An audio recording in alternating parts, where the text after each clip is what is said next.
Hello friends, welcome to I exam B. I am Sushil Ragade, ex manager Reserve Bank of India. और कुछ दिन पहले RBI ने एक डिसीजन लिया, उसके बाद काफ़ी सारे जो बैंक्स हैं लेंडिंग में, स्पेसिफिकली जो अनसिक्योर्ड लेंडिंग करते हैं, उनके जो शेयर्स हैं काफ़ी डाउन हो चुके हैं और करोर्स में उनका मार्केट कैप डाउन हो चुका है। तो यहाँ पे हमें सबसे इम्पॉर्टेंट एक कंसेप्ट देखना है, उस कंसेप्ट का नाम है रिस्क वेट। आरबीआई ने इसी में चेंज किया है, इसी के वजह से अभी बैंकों को क्या प्रॉब्लम आएगा। एज अ बोरोर, अगर आप अनसिक्योर्ड लोन लेते हैं जैसे क्रेडिट कार्ड है या पर्सनल लोन है, तो उसके लिए आपको अभी ज़्यादा इंटरेस्ट देना पड़ेगा। तो चलो, ये जो इशू है इसको हम डिटेल में देखते हैं और वीडियो स्टार्ट करते हैं। तो ये कल का जो न्यूज़पेपर है उसमें ये सारी न्यूज़ आई है। Disbursal could enter slow lane for fintech lenders. आपको पता है फिनटेक में जो है वो मोस्टली अनसिक्योर्ड लोन में यहाँ पर ज़्यादा है। द प्लेटफॉर्म्स में pass on higher cost of funds to borrowers denting the sentiment. देखो, रिस्क वेट जब बढ़ाते हैं तो आगे क्या होगा मैं आगे बताऊंगा, लेकिन उसके वजह से क्या है, बैंकों का जो बोरिंग है, बैंक जो बोरो करते हैं उसको कॉस्ट ऑफ फंड भी कहते हैं, वो थोड़ा सा कॉस्टलियर होने वाला है और उसका जो बर्डन आएगा बैंकों पे। हम देख सकते हैं जो डिसबर्समेंट हो रहा है, यानी कि लोन का जो अमाउंट है, यहाँ पर अगर आप देखेंगे तो बहुत फास्ट ये बढ़ रहा है। इसका जो क्वांटम है, जो कहते हैं लोन आउटस्टैंडिंग, यानी कि जो लोन अभी पे होने वाला है, वो काफ़ी यहाँ पे बढ़ रहा है। तो आरबीआई एक्चुअली बैंकों को डायरेक्शन नहीं दे सकते। आपको पता है अभी फ्री बैंकिंग है, यानी कि इसमें आरबीआई किसी को नहीं कह सकता कि आप ये मत दीजिए, यहाँ पे आपको देना है। आरबीआई क्या करता है, इनडायरेक्टली सिग्नल सेंड करता है। इन्होंने क्या किया है, रिस्क वेट बढ़ा दिया है। तो रिस्क वेट मैं आगे बताऊंगा आपको। तो वो रिस्क बढ़ाने की वजह से फिर बैंक इनडायरेक्टली एक्शन लेंगे। ठीक है, पहले ऐसे होता था, पहले कुछ साल पहले, 15-20-30 साल पहले, कि आरबीआई एक्चुअली कहता था कि आप यहाँ पे लोन दो, यहाँ पे मत दो। अभी ऐसा नहीं है।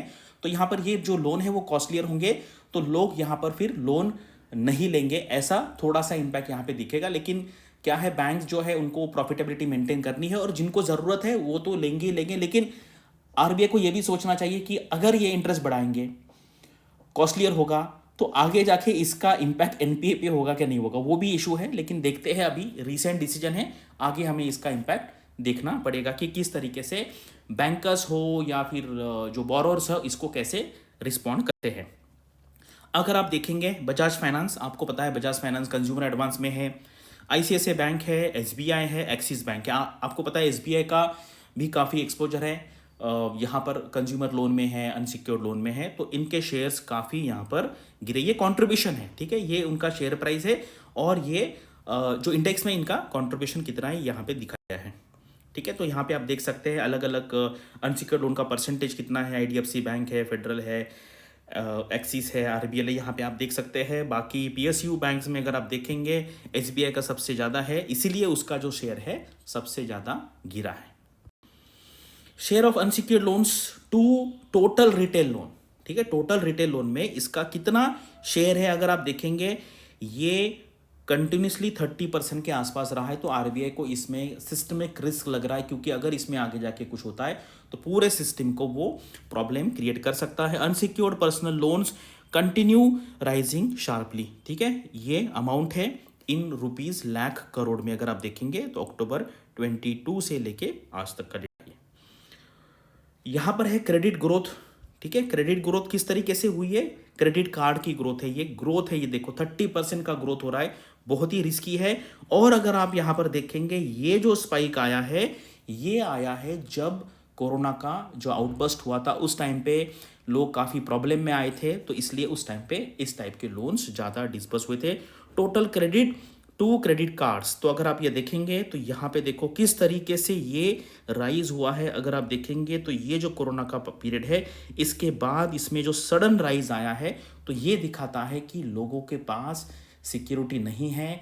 एंड पर्सनल लोन में, क्रेडिट कार्ड के लोन में जाना, ये इकोनॉमी के लिए इतना अच्छा नहीं है। कुछ लोग इसको सपोर्ट कर सकते हैं कि इससे स्पेंडिंग बढ़ेगा, इकोनॉमी को बूस्ट मिलेगा, लेकिन ये बबल है, आगे जाके बर्स्ट हो सकता है।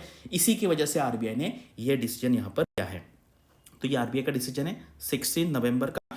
तो यहां पर क्या किया है आरबीआई ने, consumer credit exposure, consumer credit exposure of commercial banks, consumer credit exposure of NBFCs and credit card receivable, यानी कि क्रेडिट कार्ड जो पेमेंट है वो जो बैंकों को आना है वो कितना है यहाँ पे बताया। तो यहाँ पे क्या होता है, पहले कंज्यूमर क्रेडिट के लिए रिस्क वेट था 100%, अब उसको बढ़ा के 125% किया है। एनबीएफसी का उसके लिए भी 100 था, अभी 125 किया है। क्रेडिट कार्ड का जो लोन है वो आउटस्टैंडिंग अमाउंट है, उसका जो रिस्क वेट है पहले 125% था, अभी 150% यहाँ पर इन्होंने किया है। इसका मतलब क्या है, नेक्स्ट स्लाइड पे मैं आपको समझाऊँ। ये देखो, आप सबको पता है CRAR, capital to risk weighted asset ratio, ठीक है। इसका मतलब होता है कैपिटल एंड डिनोमिनेटर में है रिस्क वेटेड एसेट, ठीक है, रिस्क वेटेड एसेट। यानी कि मान लीजिए एग्जांपल के लिए CRAR 10% है, यानी कि अगर आपका total risk weighted asset 100 crore 1000 crore है तो आपको 100 करोड़ का कैपिटल मेंटेन करना पड़ेगा, ठीक है।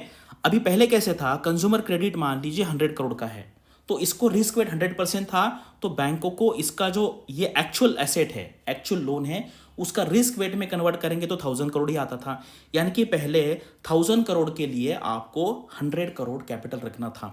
अभी क्या हुआ है, इसी का जो वेटेज है 12.5% से बढ़ाया है, यानी कि अभी सेम लोन के लिए, सेम आउटस्टैंडिंग लोन के लिए इसका जो रिस्क वेट है वो बढ़ के हो जाएगा 1250 करोड़, ठीक है, 1250 करोड़।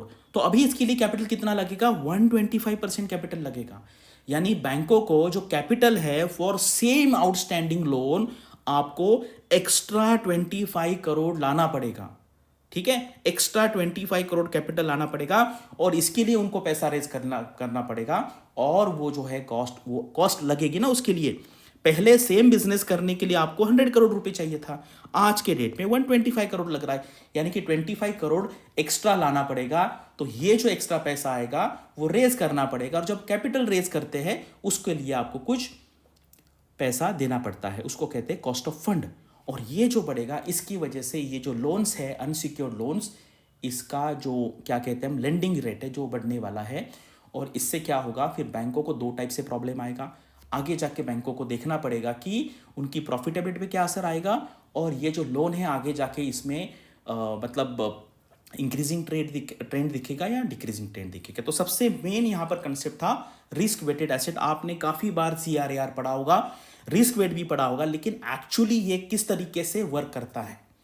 अगर आप देखेंगे होम लोन है उसके लिए कुछ रिस्क वेट है, अलग अलग टाइप के लिए अलग अलग रिस्क वेट होता है। इसीलिए RBI इनडायरेक्टली सिग्नल दे रहा है कि अगर आपके पास 100 करोड़ है तो आप 1000 करोड़ के लोन ऐसे दे दो कि जहां पे रिस्क वेट कम है। RBI क्या करता है, अगर RBI को लगता है कि पर्टिकुलर जो रिस्क एक लोन एसेट है पर्टिकुलर, उसको अगर प्रमोट करना है तो RBI रिस्क वेट कम करेगा, उसको अगर डीमोटिवेट करना है उस एरिया में तो RBI रिस्क वेट बढ़ा देगा। तो इस तरीके से ये काम करता है, ये उसके पीछे का लॉजिक है। अदरवाइज न्यूज़ आपने पढ़ा होगा, बैंकों के स्टॉक क्यों गिर गए, क्योंकि जो अंडरस्टैंड करते हैं बैंकिंग सिस्टम उनको पता है कि आगे जाके बैंकों के प्रॉफिटेबिलिटी पे कमी आएगी, इसकी वजह से जो शेयर प्राइस है वो भी यहाँ पे डाउन हो गई। तो इस तरीके से अगर आपको ये सारी जो न्यूज़ है फ्रॉम बेसिक अंडरस्टैंड करना है तो हमारे आज के डेट में 3 बैच चालू है। एक मॉर्निंग बैच है, इवनिंग में 2 बैच है, एक 8 बजे एक 9:15 बजे। ये इंग्लिश मीडियम की बैच है। अभी हम 1 दिसंबर से न्यू बैच लॉन्च करने का सोच रहे हैं, तो आप यहाँ पे सजेस्ट कीजिए आपको कौन सा टाइम सुटेबल होगा, और हमारी जो नई बैच होगी वो प्योर इंग्लिश में चाहिए या बाइलिंगुअल लैंग्वेज में चाहिए। तो आपको RBI ग्रेड बी 2024 का प्रिपरेशन आज से स्टार्ट कर देना चाहिए। This is the right time, क्योंकि अभी 5.5-6 महीने आपको बाकी है। एडिशनल इन्फॉर्मेशन के लिए आप यहाँ पे कॉल करके पूछ सकते हो, और इस वीडियो रिलेटेड अगर आपको कुछ डाउट है तो कमेंट सेक्शन में पूछे, मैं उसका आंसर दूंगा। Thanks for watching this video and all the best for your studies and upcoming examinations.